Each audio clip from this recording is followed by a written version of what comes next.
इस्लामाबाद में भी जगह जगह पे ढेर हैं और उसमें कचरे की जो डिफरेंट टाइप की प्रोडक्ट्स आइटम्स होती हैं, जो हड्डियाँ और शॉपर और मतलब शीशे की बोतल्स, टॉफ़ियों के रैपर्स, प्लास्टिक तो बेतहाशा। आप किसी भी डंप साइट पे जाएंगे ना, जहाँ कचरा पड़ा हुआ है, आपको सबसे प्रोमिनेंट जो चीज़ नज़र आएगी वो शॉपिंग बैग्स हैं। तो हालांकि इस पर पाबंदी भी लगाई हुकूमत ने, लेकिन अल्टरनेटिव प्रॉपर ऑप्शन ना होने की वजह से वो दोबारा से उसी तरह शॉपर्स मार्केट में अवेलेबल हैं। तो एक तो इसमें जो अल्टरनेटिव ऑप्शंस हैं, जैसे कपड़े के थैले हो गए या मुख्तलिफ बायोडिग्रेडेबल किस्म के हो गए या एयर को डिग्रेडेबल, उस तरह के माहौल दोस्त शॉपिंग बैग्स होने चाहिए। और इसके अलावा जो वेस्ट का जो है, देखें हमारी जो घरों में ख़वातीन हैं या काम करने वाली हैं, वो झाड़ू फेरना सफाई करना तो जानती हैं, लेकिन वहीं से मिक्सिंग शुरू हो जाती है और वो कचरा किसी काम का नहीं होता। जितना भी हमारा वेस्ट डंप साइट पे है, उसमें से 60 to 80% ऑर्गेनिक है। ऑर्गेनिक का मतलब ये है कि वो डिकम्पोज होने वाले हैं।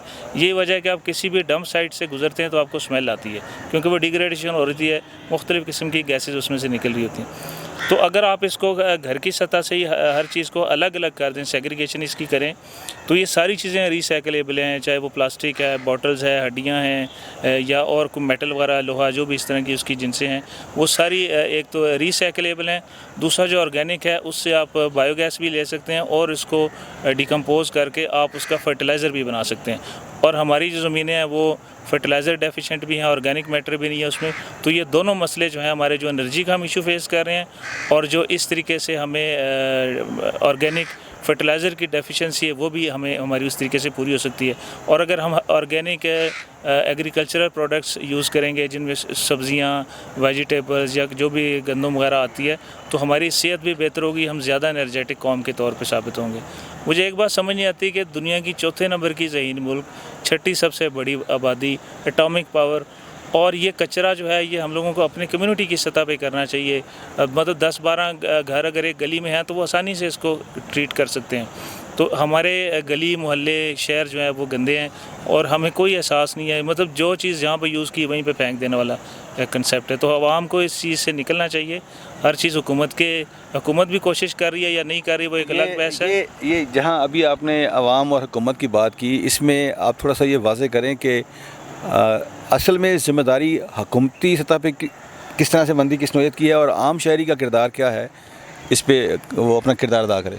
देखें, हुकूमत तो ज़ाहिर है वो वोट लेके इसीलिए आती है कि वो आवाम के मसाइल हल करेगी, और वो नारा भी यही लगाया जाता है। वो कि मैं उस नारों पे नहीं जाता, रिसेंट पास में बहुत सारे नारे लगे हैं, लेकिन ये भी एक हकीकत है कि पाकिस्तान में जो निज़ाम है किसी भी तरह का, जो ये ख़ास तौर से जो सिविल सोसाइटी को डायरेक्ट रिलेट करता है हमारी पब्लिक को, वो निज़ाम इतना बेहतर नहीं है। उसमें बड़ी अभी भी उसको टाइट करने की गुंजाइश है।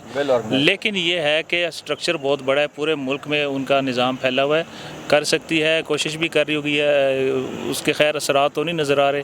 मैंने आपको इस्लामाबाद की मिसाल दी, लेकिन लोग अपनी सतह पे अपने छोटे छोटे मोहल्लों को अगर साफ़ करेंगे तो ये सिचुएशन बहुत हद तक बेहतर हो सकती है। असल में हम लोग बहैसियत कौम खुद भी कोई ज़िम्मेदारी नहीं लेते। हालांकि शॉपर बैग को प्रॉपर डिस्पोज ऑफ करना, किसी बिन में डालना या कोई हल निकालना, ये कोई इतना मुश्किल काम नहीं है, ना इतनी मुश्किल टेक्नोलॉजी है। हमारे इर्द गिर्द के जो हमसाए मुल्क हैं वो इसी बायोडिग्रेडेबल चीज़ों से गैस भी ले रहे हैं, चाहे वो चाइना है चाहे इंडिया है। और हमें एनर्जी का भी क्राइसिस है और वेस्ट मैनेजमेंट से बीमारियाँ और एनवायरनमेंट के इश्यूज़ अलग से हमें फेस करने पड़ रहे हैं, और इस पे अरबों का हमारा खर्चा आता है सालाना। हमारे इस प्रोग्राम के ज़रिए जो आम आदमी को जो एक पैगाम देना चाहते हैं वो आप, ताकि उसमें आम आदमी भी किरदार अदा करे। देखें, मैं क्या पैगाम दूंगा, हुज़ूर सल्लल्लाहु अलैहि वसल्लम ने आज से 1400 साल पहले का सफाई निस्फ़ ईमान है।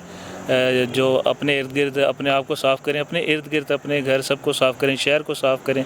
ये आपका शहर है, आपका मोहल्ला है, आपका मुल्क है, तो उसमें हर शख्स आके अपना किरदार अदा करे, ताकि हम जो है ना, ये जो हमारे ऊपर एक लेबल लग गया है। और आप पिछले दिनों आपको पता है वसीम अकरम साहब ने भी वो इसी तरह की किसी कराची में वेस्ट का वो उठाया, इसी तरह जर्मन एम्बेसडर ने भी।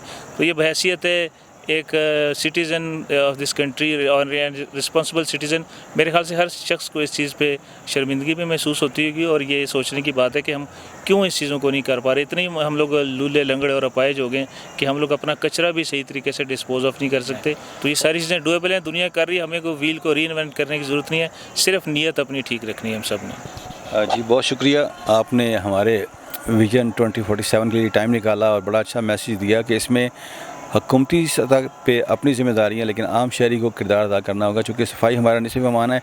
और सफाई सिर्फ हमारे अपने ही नहीं कि हम अपना अच्छा लिबास पहन लें और अपनी नहा के बाहर जाएं, हमें अपने घर को, अपने शहर को, अपने मुल्क को हर तरह से साफ़ करना है और सब ने मिल के किरदार अदा करना है। बहुत शुक्रिया। अल्लाह हाफ़िज़।